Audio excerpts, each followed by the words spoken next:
Hey, welcome back, No Problem Parents. Today's episode is all about unrealistic expectations that we have as parents sometimes about our kids. And before I get into the episode, I just want to remind you all to go to noproblemparents.com and sign up for our newsletter.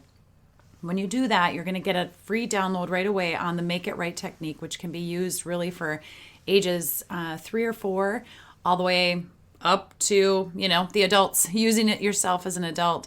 So make sure to go to noproblemparents.com, sign up for the newsletter because there's lots of new things that are going to be happening this fall at No Problem Parenting. And one of the most exciting things I think that's happening right now is our book launch on September 20th. We have our first book, No Problem Parenting, Raising Your Kiddos with More Confidence and Less Fear. And you guys, I have 21 authors, 22 if you're including me, in the book, giving resources, sharing their stories, their real life examples of things that have happened to them and why they are doing the work that they're doing and how they can help you become that confident leader for your kiddos. All the authors have written their chapters around the 3 steps of No Problem Parenting: seek first to understand, prepare for the worst, and change the conversation. And so I recommend that you bookmark your calendar for September 20th because that's the day that the book is going to be published. We're going to launch it on Amazon and it's going to be absolutely free. So be sure to get on our newsletter. You'll get the reminder and the update. Follow us on Facebook or Instagram at No Problem Parents. So No Problem Parenting is all about a mindset shift for parents. Really foundationally, how can you shift from parenting out of frustration or anger or worry or sadness or sympathy for your kids? Get off the fear bus. Head over to noproblemparents.com. Get yourself registered for the course. It's just 96 minutes that is really going to change your mindset, the way you think about your relationship with your kids and how you communicate with them so that you can be that confident leader that they really do crave you to be. If you have any questions, you can always click on the Contact Jackie tab, give me a call. We'll have a conversation and determine if No Problem Parenting can help you. Today's episode is featuring one of our authors in the compilation book. Meet Bertie le Roux. He is speaking with us today from South Africa. Bertie is an internationally awarded transformational coach and international speaker. He's an avid radio presenter, a podcaster, and a 40-year business veteran. As a late developer, he was bullied at school. He was told he was a good-for-nothing kid by a middle school teacher. He suffered a hip fracture that derailed his dreams of anything related to sports, and he almost lost everything twice as an adult. He was also fired twice. Growing up, he was living someone else's dream. And so now Bertie decided to dedicate his life to helping other people to live their deserved life in the here and now, and passionately supports you in mapping your imagined vision or dream. Bertie's going to share with us how our unrealistic expectations can lead us to living vicariously through our kids, and inadvertently how that affects our kiddos. He says our kids are born to stand out and not to fit in. I absolutely love that. So welcome to the show, Bertie. Thank you very much. It's an absolute honor to be on your show, and it's a pleasure to talk to you all the way from out of South Africa. It's late night already out here, and you are having beautiful sunshine out your way. So tell us a little bit about your background. You were in the world of investments, and now all of a sudden you're this transformational coach. Like, how did you make that shift? I think I'll start out in my educational career. I went to university and studied an accounting direction. And later on in life, I realized that I shouldn't have done that. I am not a person for routine and structure and so forth. I'm much more of a passionate right brain person, passionate about people development, because I believe that we have got so much going for ourselves, but we hardly ever find that. And so often when I go around, I see that, that we are born unique, and each of our children are born unique. And then through circumstances and the way we brought up, the schools, communities we're in, we spent the rest of our life trying to fit in. rather than as we were born to stand out. And that is where my passion was all about. And as a teacher, I experienced that firsthand. And that is what I would like to share with you tonight and with the listeners out there, about unrealistic expectations that I experienced firsthand, both as a teacher and later on as a manager and business owner. What the impact is when we inadvertently use people in our own interest. Makes me think about, we have kids and we have all these hopes and dreams for our kids, but often we some of us, if we're being honest, we tend to sort of live vicariously through our children. And I think we see that a lot in sports or extracurricular activities. Maybe we didn't get to do the things we wanted to do growing up because our family didn't have the money or the time or the resources to get us to those events. Or maybe we just didn't make it very far in our sports or our athletic careers or piano or music. And so now, as we're raising our kids, we're hoping for that for them. Absolutely. And all I can say to that statement is amen, because that is exactly that. And nobody's here to be blamed. We just need to realize what we may inadvertently be doing and the effect it may have on the youngster, on your kids, whether they are 8 years old or 18. I just want to throw an angle in here. I sometimes find, all of us experiences that you get to a shop and there's a little youngster that goes out of his way, screaming and jumping up and down, until you realize that so often as a parent, we will promise little Johnny, if he's quiet in the store, and be at his best behavior, he will get an ice cream. Or we will go to the park and he can play on the jungle gym or whatever the case may be. But then we've met up with a friend in the aisle and we spend 10, 15, 20 minutes talking to this friend, just catching up. Fantastic, wonderful. But forgotten about Johnny. And then we say, Johnny, now we're running out of time. We can't go and play, or we can't do this, we can't do that. And then he's out of control and we're saying Johnny is naughty. And I said, we as a parent made a commitment. We entered into a contract and we faltered on that contract. So next time Johnny has to join you to the shop, he doesn't want to go at all because he doesn't trust you anymore. But that is just something else. And we must understand our behavior and the impact our behavior has on our little children. And we must not think that when they're 5 or 6, they're too young to understand. They understand 100%. They understand 100%. And they remember all those things.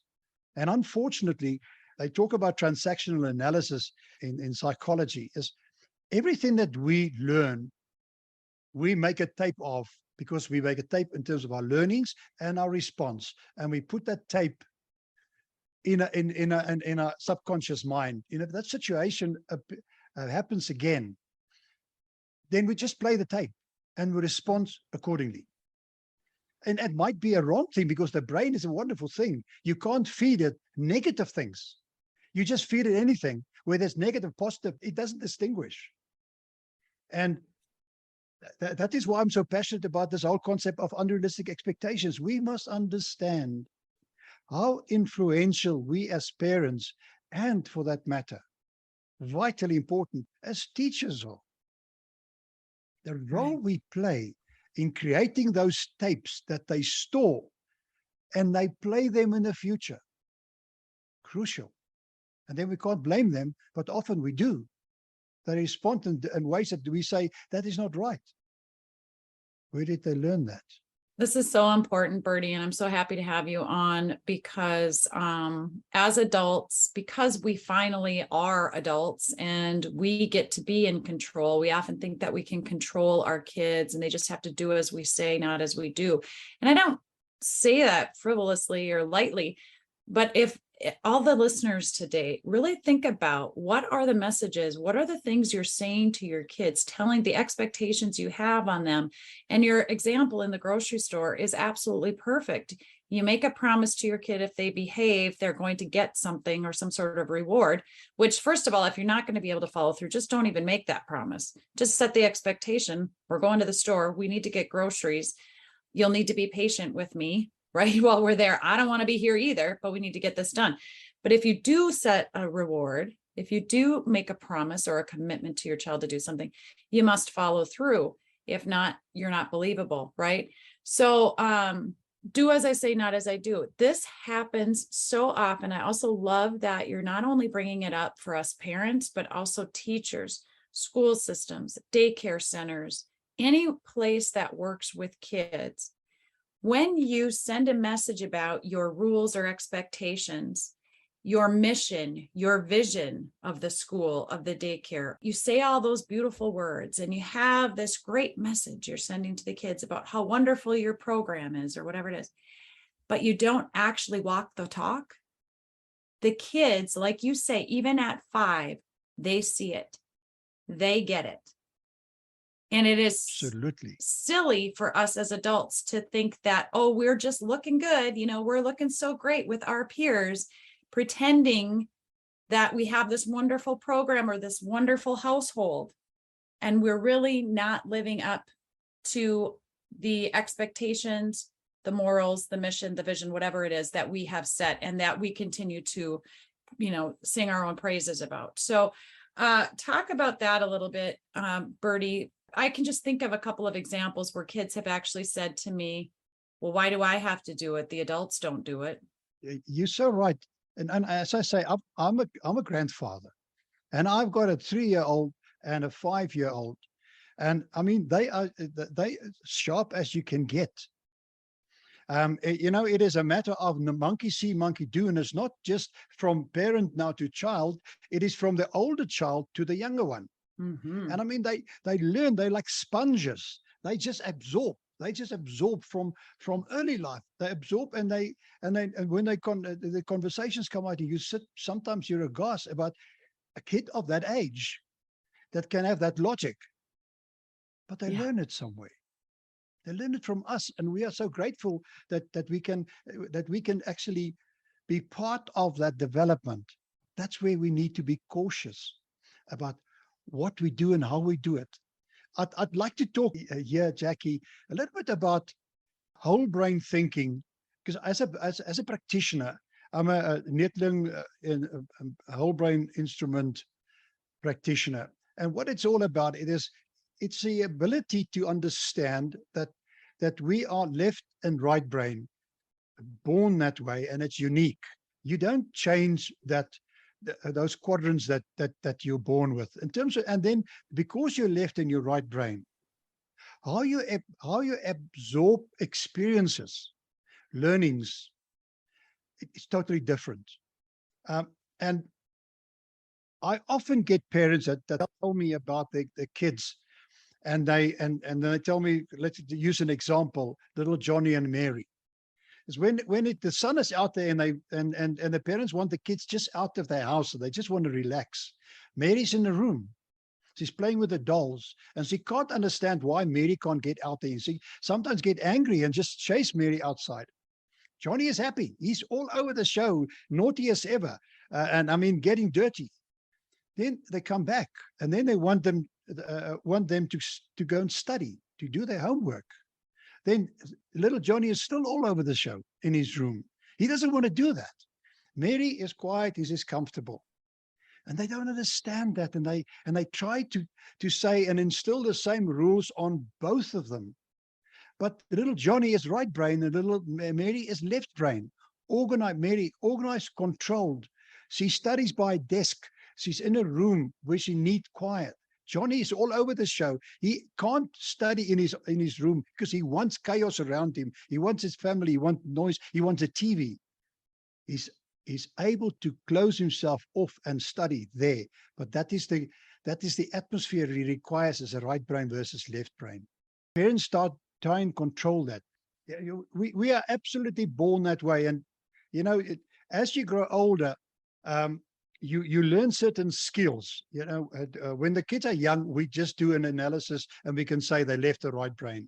But as they get older, 18, 20, and start going into the working environment as college students, then we do 4 quadrants, because that's a difference, and that's something for another day. What's applicable now is really to think about the left and the right brain, but it's uniqueness there. And you can see everything in you. If you understand that, you will understand why they do what they do the way they do it. And that's crucially important, because the moment we ask that question, we can ask the same question for ourselves: is why do I do what I do the way I do it? And because it's different, it's not a matter of that this is something that's danger. We're talking about the kids inside, outside, and how they respond to one another in the house. If you've got different kids, I mean, I had this boy and a girl, and it's exactly that, And when later on I've learned this, I learned how to understand what happened. Because if Mary is left brain, and you go into Mary's room, everything is perfect in its place. The little teddy bear and the doll and the books and the Bible and everything has got its place, and it's always there. Everything's neat. The bed is made. You go to little Johnny's room, it's chaos. But that's the only way Johnny can be comfortable in his environment and in his skin, is when the things are chaotic, because then he feels at place. But you can ask him anything. He will go under the bed and get his toy, and he's going to get his pencil there, and he's in control. Then when he's at school and mom tidies up his room, because he hates this untidy room, she messes up his life. Because when he walks into that room, he's in a strange place. He doesn't fit there. He needs to create chaos quickly so that he can feel comfortable.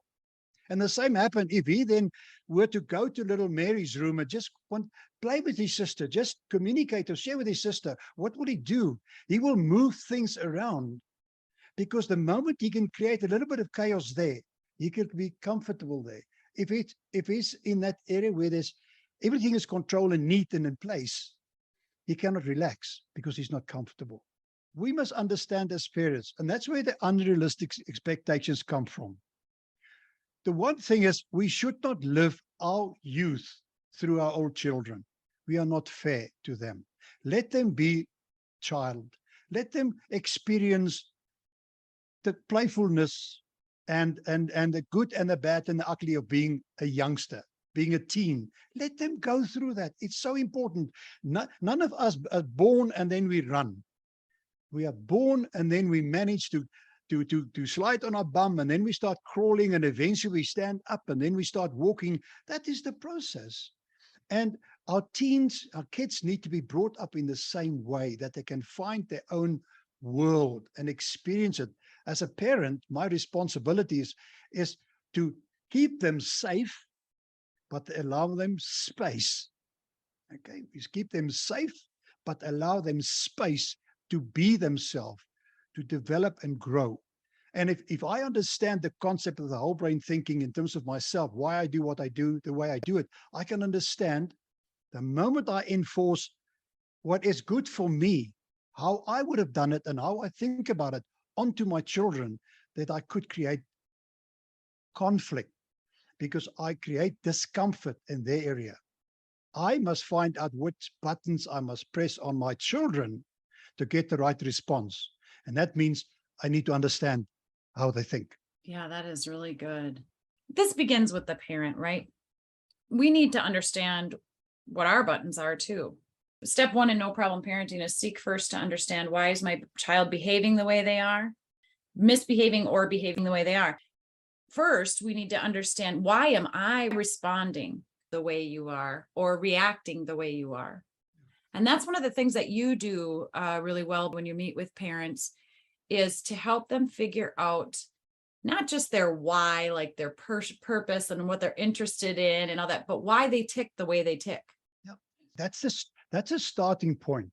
Because if you understand that, you would be able to help them and guide them in the direction and in terms of the future.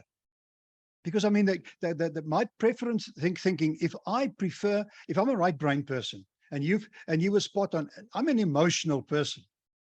To me, it's all about people and caring and sharing. It is, like you say, it's music, it's color, it's art. It's those things, almost the pie in the sky, how you treat people, all those kind of things you can't touch. Now, if you are an engineer or an accountant, even a scientist, and everything to you there's no gray, there's black and it's white. This is the way it's done. This is the right way to do it. Then, and there's nothing wrong with it. And there's two things, your left and right brain. There's nothing wrong. It's just a unique me. But if I understand that, you can guide the child in terms of do the way your preferential thinking takes you, because then you will end up making the choices in terms of what you love doing. And the moment you make the choices in line with what you love doing, you would choose the right career for yourself. But sometimes we would guide our children even in that, the way we think, because if you become a doctor, you're going to make money. You will never be out, without a job and all those kind of things. Or you say to people, don't become an artist. Don't become a musician. See, the people are all struggling. They don't make money. If you're passionate about what you do, you'll be good at it because you will love what you're doing. It's just a matter of understanding. We always talk about count till 10 or 100. Just stand back and saying, there's two ways to drive to the shop. It could be the straight one, right down the road, or you can go the scenic route. Does it really matter? Whether we now and again take the scenic route and satisfy the right brain's thinking preference, or directly to the shop, in the shop and out you go to the left brain thinking preference. Does it really matter? So sometimes we must just sit back and saying, there's no way I would have done it. Johnny, go on. Let him make a mess. Soap and water cleans anything. Just let him be. Because now he's learning, now he's developing, now he's growing. He would understand later on that if he has to clean the mess, he will be less messy. But just let him be. Otherwise, you take his creativity away from him. All the intuition that which he was born, you're taking away, you're suppressing it. And he start believing it. I've got no say. I've got no mind of my own. I just have to follow suit, like ants running in one straight line. We recently posted we do a quote a day here at No Problem Parenting on our Instagram and Facebook sites at No Problem Parents. And recently we posted a quote that said, we spend the first 12 months teaching our kids to walk and talk, and the next 12 years teaching them to shut up and sit down. Exactly. Yeah, it's exactly what you're saying. Parents, I think often, like we were talking, living vicariously through their kids, or even if they're not living vicariously through their kids, they just have these hopes and dreams for their kids. And sometimes it's hard as a parent when your kid isn't interested in the same extracurricular activity that you were. It's ultimately our child's dream and vision, and we need to allow them to pursue it. So sometimes it's us pushing them in one direction, and sometimes it's us allowing them to go the direction that their heart desires. 10 out of 10. Because that's why we're here as a parent, and that is what it is so crucially important.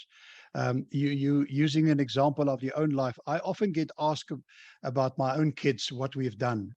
But the strange thing is, when we started out, we just had the two children. We started out, we said, if we were invited to a place, whether it's a wedding or a party or something, and our kids is not welcome, we don't go. Because we believe that those are the places, whether it's a wedding, it doesn't matter. The kids learn through the experience, the exposure. And all we can do is to give them the opportunity to experience. So we are outdoor living people, and South Africa is a beautiful country for outdoor living, and done a lot of things. And we've done horseback riding and downhill skiing, which is not very popular thing here in South Africa because we don't have the snow like you guys I was going to have. say, how do you downhill ski in South Africa? You have to take a trip for that, don't you? we do have in one of our adjacent countries that's actually inside South Africa, called Lesotho, called the Mountain Kingdom. They have Afri-ski. They've got one slope.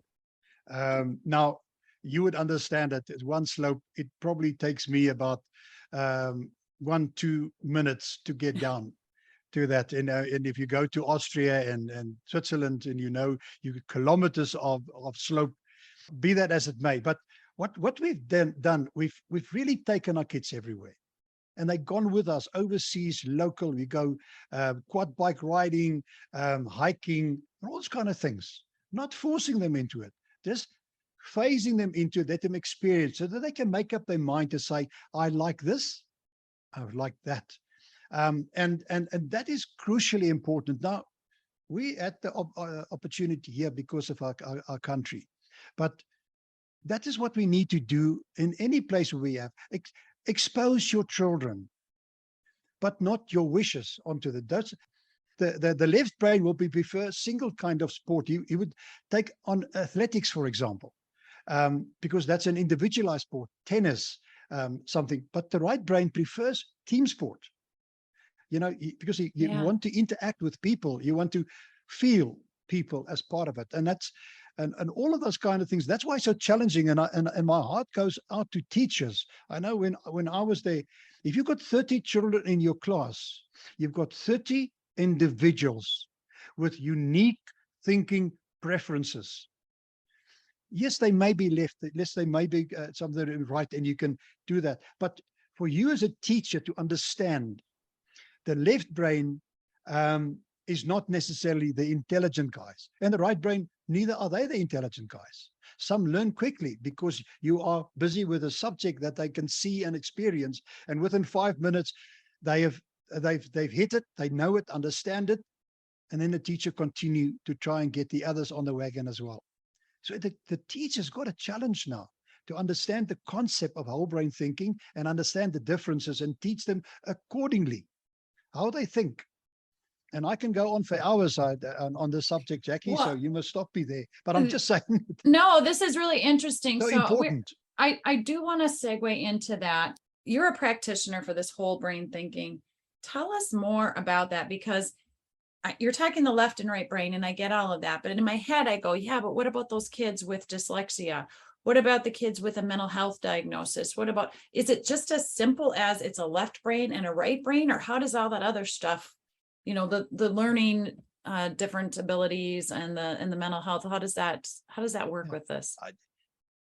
The system that we apply, it is, you go online and you go through a battery of questions, which you choose one, your first preference, your second preference, your third preference, and the default, the fourth. So it's a battery of questions, of 4 questions, you get the answer. So that will then tell you whether your thinking preference is left or right. Okay, and then we can analyze it and go through that and test it with parents and saying, can you see Johnny here? Can you see Mary here? Can you see those things that you were struggling with when they outplay or when they're studying, those kind of things. But what you touch on is kids with, let's say, a mental incapacity. The awareness of understanding that there's a different thinking preference is important. I say again, the importance is that we are sensitive in terms of that the people are different, that we don't enforce our thinking preferences on those we deal with. And we are talking about children here, but Mr. Business Owner, Mr. Manager, Mr. CEO, understand the same principles apply in your workspace. Because we make so many mistakes as managers. When we appoint people that think like us, because it's so easy, then we expect them to do the jobs that we hate. And then we fire them for exactly the same reason we appointed them. If I don't like about admin, which, by the way, I hate admin and paperwork, then I must appoint somebody that loves admin and papers, not somebody that thinks like me. I end up having a different person here, but I understand the differences. And the same with our children. That we can understand, and I say lots of those kids have got unique things that they love doing. I mean, they some of them are brilliant in maths, some of them are brilliant in music. we must just understand, let's expose them. Let's expose them as much as we can so that we can find out what do they really enjoy doing, because not one of them are the same. And as they get older, then it's our job. We don't need to be, I see this a lot in parenting, that parents try to make everything happen for the kid rather than teaching the kid how to make it happen for themselves, or supporting the child in making it happen. So we're rescuing. Sometimes parents have to realize if your kid isn't good at something, they're just not good at something. If the kid wants to do it bad enough, it's up to them to pursue it and to figure out how to keep working at it. And sometimes that's hard to watch. Sometimes it's hard knowing, oh, my kid's not good enough, or not getting a fair shake, or not, it's just the way it is. Other times, parents, I think, are coddling their kids, hovering over their kids, comforting their kids too much, to the point of protecting them so that the kid doesn't have to go through hardships or rejection or mistakes.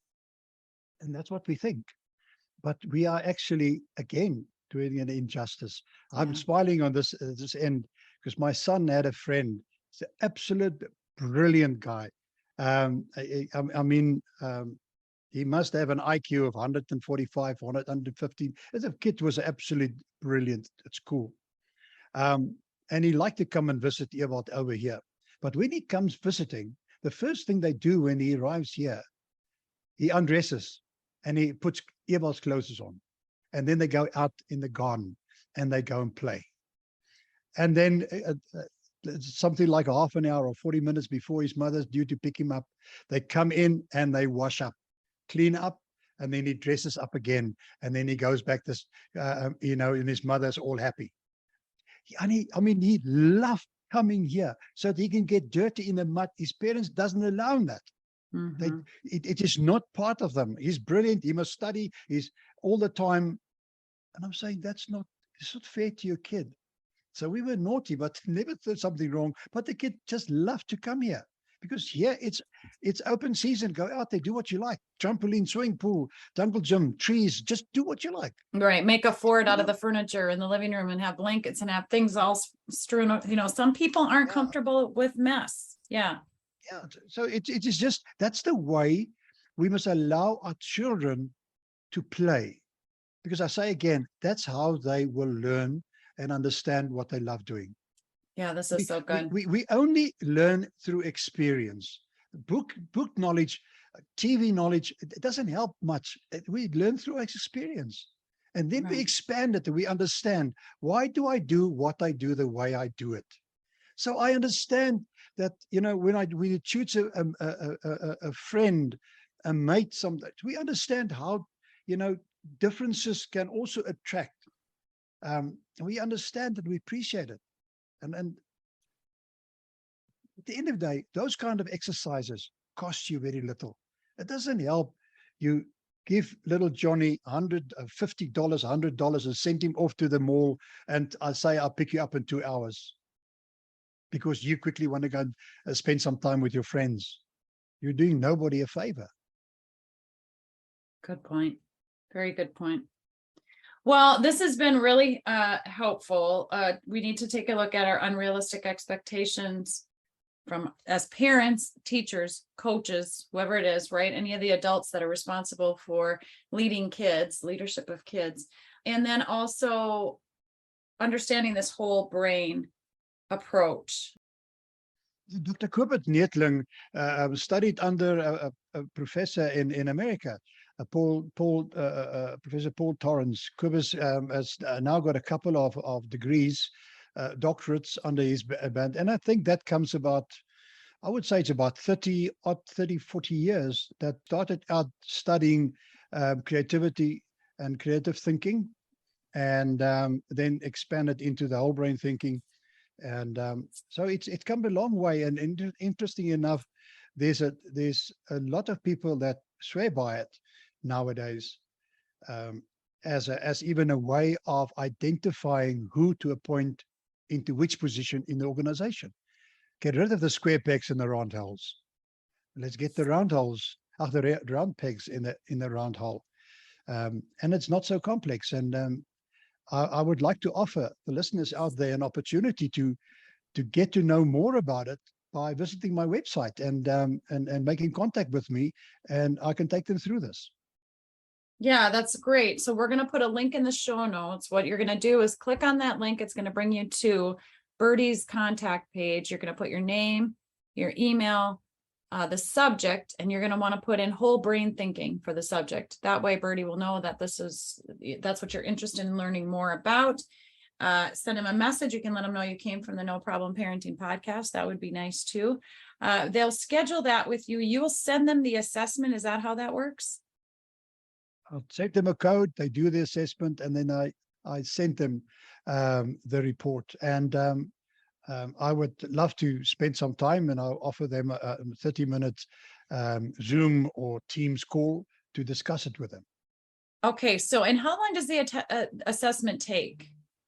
It should take about 20, 25 minutes to half an hour. I mean, for adults, there's 2 battery of questions. That takes about 40 to 45 minutes, because one of those things that you don't overthink. It asks you what's your preference. It gives you 4 questions, and it asks you what's your preference number 1, number 2, number 3, and fourth one, the default one, and you go to the next one. Don't overthink it. There's a test for kids, for young kids, let's call them young teens, and then adults, young adults, and then adults. And there's a questionnaire to help you how to play better golf, how to play netball, how to play football. What is your skill set, communication style, approach to money, because all of that kind of things, that's got a thinking preference. You think about it in a different and unique way.